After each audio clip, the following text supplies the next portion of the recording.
press the bell icon on the YouTube app and never miss an सभी को जय हिंद दोस्तों, आप सभी का हार्दिक स्वागत है जय हिंद रिएक्शंस पे।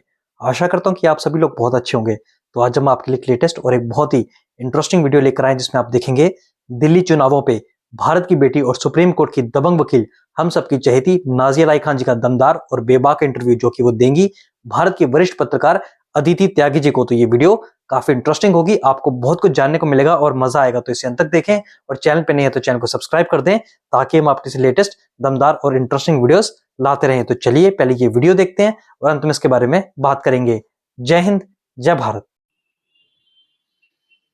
नमस्कार, आपके साथ मैं अदिति त्यागी और मेरे साथ नाजिया इलाही खान, मुस्लिम एक्टिविस्ट हैं, पॉलिटिकल एनालिस्ट भी हैं और अपने ओजस्वी बयानों के लिए जानी जाती हैं।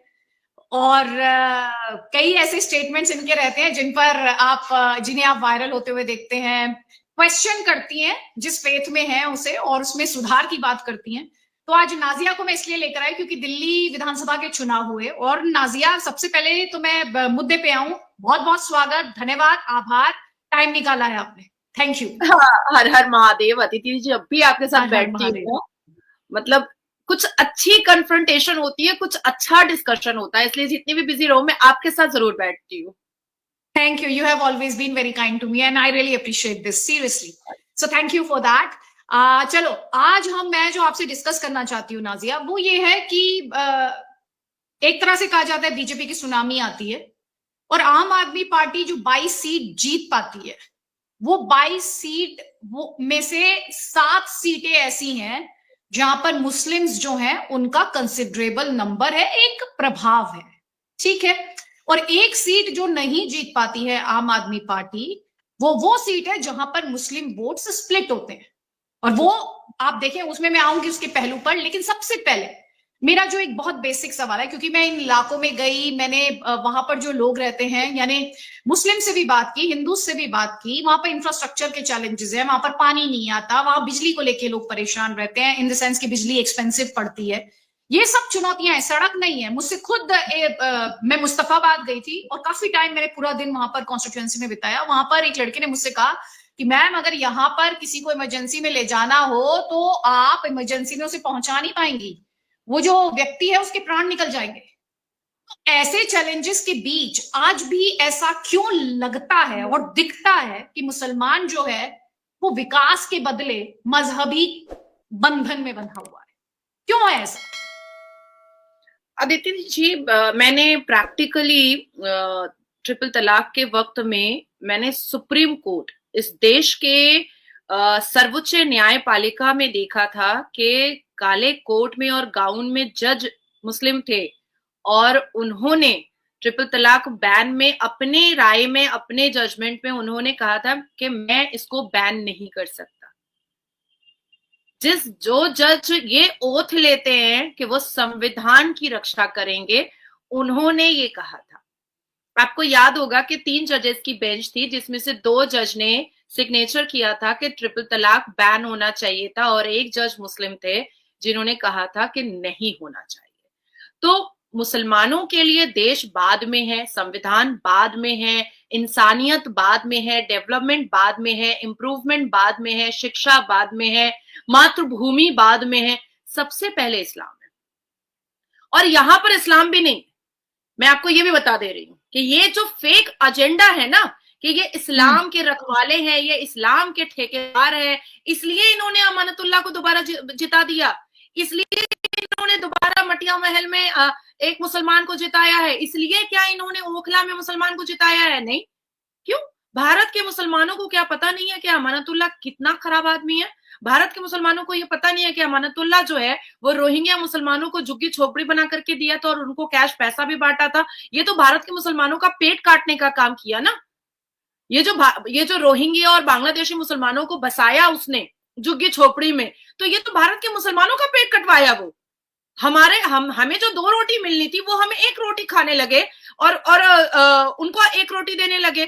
तो ये डेवलपमेंट इंप्रूवमेंट को बिल्कुल भी नहीं देखते हैं। वो उन मुसलमान नेताओं को वोट जरूर करते हैं जो मुसलमान नेता उनको उनकी क्रिमिनल एक्टिविटीज पर कंट्रोल नहीं करे, बिल्कुल भी भी कंट्रोल नहीं करे, वो जो क्रिमिनल एक्टिविटीज करते रहे, वो जो अश्लीलता करते रहे, वो जो बदतमीजी करते रहे, और इसके साथ साथ वो इस्लाम के मुखालफत में शरिया को ऊंचा दिखाते रहे, अल कुरान के खिलाफ नाउजुबिल्लाह जा करके शरिया को अल कुरान का मुकाम देते रहे, ऐसे मुसलमान नेताओं को, ये जो झुग्गी झोपड़ी वाले मुसलमान है, ये जो मुस्लिम जो बहुल इलाका आता है, इसमें ये लोग जरूर अमानतुल्लाह जैसे लोगों को वोट दे करके जिताते हैं, क्योंकि कुरान कहता है मजार मत जाओ, अमानतुल्लाह कहता है मजार में फंडिंग करो और मजार को और खूबसूरत बनाओ।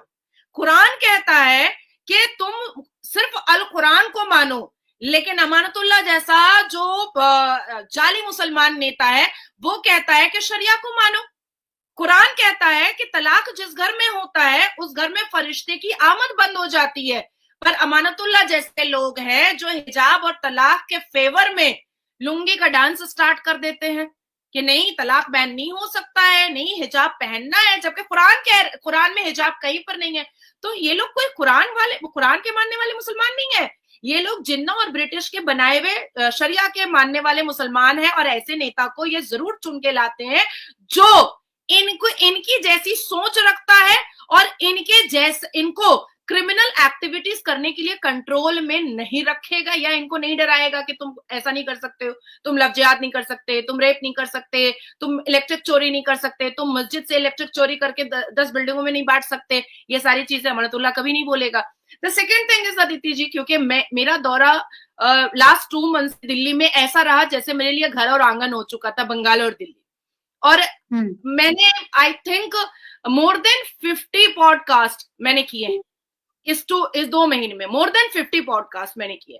तो मैं जब शाहीन बाग गई, मैं जब चांदनी चौक गई, चांदनी चौक का पिछला पूरा एरिया में गई हूँ, और जो इंफ्रास्ट्रक्चर का बद से बदतर हालत मैंने देखा, जो यमुना नदी का बद से बदतर हालत मैंने देखा, उस पर आप देखिए कि उसके बावजूद भी जो मुसलमान चांदनी चौक में नाक पे रुमाल रख करके चल रहे हैं, जो मुसलमान शाहीन बाग में कचड़े के ऊपर बैठ करके संतरा और नींबू बेच रहे हैं, वो भी मुसलमानों ने डेवलपमेंट और इम्प्रूवमेंट को नहीं एक्सेप्ट करके वही लुंगी छाप मुसलमान को अपना नेता चुना और बनाया। मुसलमानों ने खुल करके सैलाब की तरह वोट डाला ताकि बीजेपी की सरकार ना बने, लेकिन इस बार अदिति दी, लेकिन इस बार हिंदू का वोट भारी पड़ गया मुसलमानों के सैलाब पर, और भारतीय जनता पार्टी की जीत हुई, और बहुत जबरदस्त जीत हुई है।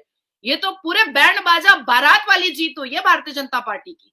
दोस्तों आशा करता हूँ कि वीडियो को आपने अंत तक देखा होगा, और हमेशा की तरह नाज़िया अलाई खान जी का दमदार और बेबाक रिएक्शन आपको काफी पसंद आया होगा। तो ये वीडियो अगर आपको अच्छी लगी है, इसे लाइक और शेयर जरूर कर दें, और अपने विचार हमें कमेंट सेक्शन में लिखकर जरूर बताएं, और एक बार फिर चैनल पे नहीं है तो चैनल को सब्सक्राइब कर दें, ताकि हम आपके लिए लेटेस्ट इंटरेस्टिंग और दमदार वीडियोस लाते रहें। तो चलिए फिर मिलेंगे ऐसी किसी इंपॉर्टेंट वीडियो में, तब तक अपना ध्यान रखिए। जय हिंद, जय भारत।